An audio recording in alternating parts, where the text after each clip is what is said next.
Vasco सडावयल्या national centre for polar and ocean research हांच्यानी राष्ट्रीय ध्रुवीय विज्ञान परिषद आयोजित केली। या परिषदेत देशभरातले वैज्ञानिक आणि संशोधक एकठांय आयिल्ले।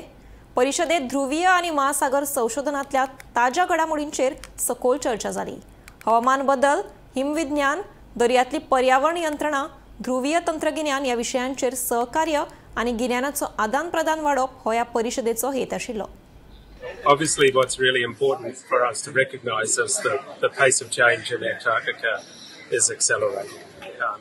And that change means loss of ice, more rapid loss of ice, which of course means changes in sea level around the world, but it also means changes to ocean circulation, changes to atmospheric circulation, and the impacts of those changes on iconic Antarctic species such as penguins, but also further into the terrestrial environment, looking at nematodes and things that live in the soil. So the changes are quite impactful.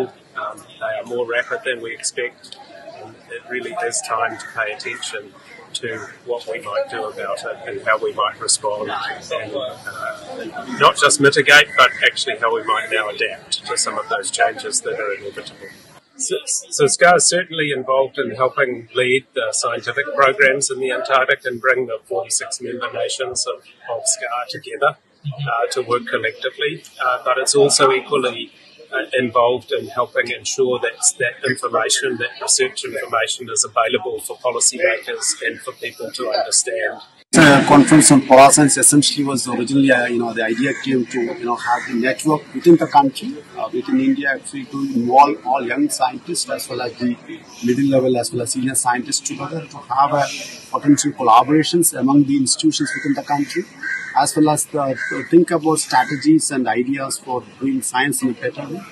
I think we do it every 2 years, and this has provided really more than 300 people are participating in it. And we also yesterday we had a very enthusiastic young project, polar scientist meeting.